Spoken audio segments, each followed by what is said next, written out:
Assalamualaikum warahmatullahi wabarakatuh. Perkenalkan, kami dari kelompok 4 dari kelas 10 IPA 5. Pada kesempatan tugas video kali ini, kelompok kami akan membahas tentang Kerajaan Mataram Islam. Ada 5 aspek yang akan kelompok kami bahas tentang Kerajaan Mataram Islam. Yang pertama adalah sejarah berdirinya Kerajaan Mataram Islam. Yang kedua adalah sistem pemerintahan Kerajaan Mataram Islam. Yang ketiga adalah kehidupan ekonomi dari Kerajaan Mataram Islam. Yang keempat adalah kehidupan sosial dan budaya dari Kerajaan Mataram Islam. Yang kelima sekaligus terakhir adalah peninggalan-peninggalan yang ada di dalam Kerajaan Mataram Islam. Yang pertama adalah sejarah Kerajaan Mataram Islam. Kejayaan kerajaan-kerajaan Islam diperkirakan berlangsung sekitar abad ke-13 hingga abad ke-16. Perkembangan kerajaan-kerajaan Islam di Nusantara dipengaruhi oleh maraknya lalu lintas perdagangan. Banyak pedagang-pedagang Muslim dari India, Arab, Persija, dan Tiongkok berbaur dengan masyarakat sehingga menyebabkan masyarakat Nusantara mudah berbaur dengan para pedagang Muslim. Pada akhirnya, pengaruh Islam mulai masuk ke kerajaan-kerajaan di seluruh penjuru tanah air seperti Jawa, Sumatera, Maluku, hingga Sulawesi. Masuknya Islam di Nusantara menjadi pertanda majunya berbagai aspek kehidupan masyarakat.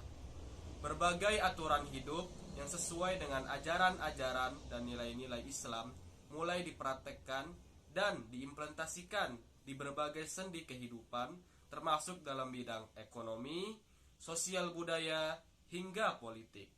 Bidang politik termasuk bidang yang semakin mendekatkan masyarakat kepada agama Islam pada kala itu. Sistem pemerintahan yang dianut Kerajaan Mataram Islam adalah sistem Dewa Raja.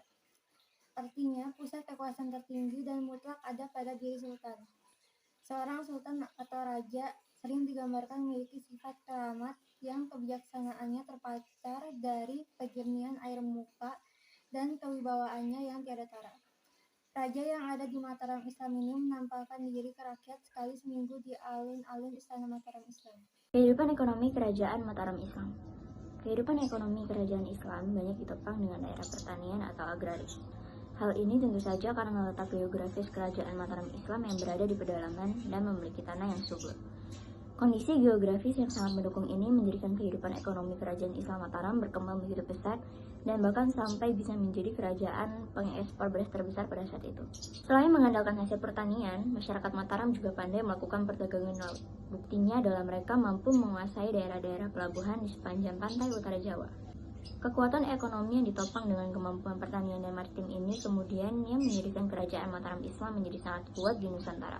Kehidupan sosial budaya Kerajaan Mataram Islam bermula dari kehidupan ekonomi yang berpijak pada kemampuan pertanian, maka dari situ kemudian disusun suatu masyarakat yang bersifat feodal. Para pejabat dan kerajaan memperoleh imbalan berupa tanah garapan atau lungguh, yang kemudian hal ini memicu munculnya tuan-tuan tanah di tanah Jawa. Kehidupan budaya pada masa perkembangan Kerajaan Islam Mataram sendiri cukup bagus, artinya ada banyak kreasi yang muncul. Ada perkembangan seni tari, seni pahat, seni sastra, dan lainnya. Selain itu juga muncul akulturasi antara kebudayaan Hindu, Buddha, dan Islam. Contohnya adalah acara grebek, yang pada awalnya adalah sebuah tradisi pada zaman Majapahit untuk pemujaan roh nenek moyang. Kemudian digeser untuk perayaan hari besar Islam, sehingga menjadi banyak muncul acara grebek seperti grebek Syawal, grebek Maulud, dan acara lainnya. Selain itu, pada penanggalan juga terjadi akulturasi budaya hitungan tahun yang pada mulanya merupakan tarikh Hindu yang berdasarkan pada peredaran matahari. Kemudian sejak tahun 1633 dirubah menjadi tarikh Islam yang didasarkan pada peredaran bulan. Tahun Hindu 1555 kemudian diteruskan dengan perhitungan baru yang dikenal dengan sebutan Tahun Jawa. Selain itu, Sultan Agung juga termasuk orang yang kreatif di bidang kesusastraan Beliau mengarang kitab sastra Gending yang merupakan kitab filsafat. Selain itu juga muncul berbagai kitab seperti Nitistruti, Nitisastra, dan Astabrata yang berisi ajaran terbiat baik yang bersumber pada kitab Ramayana. Peninggalan Kerajaan Mataram Islam. Kerajaan Mataram Islam banyak menyisakan peninggalan baik di Surakarta ataupun di Yogyakarta. Berikut ini beberapa bangunan peninggalan Kerajaan Mataram Islam di Surakarta.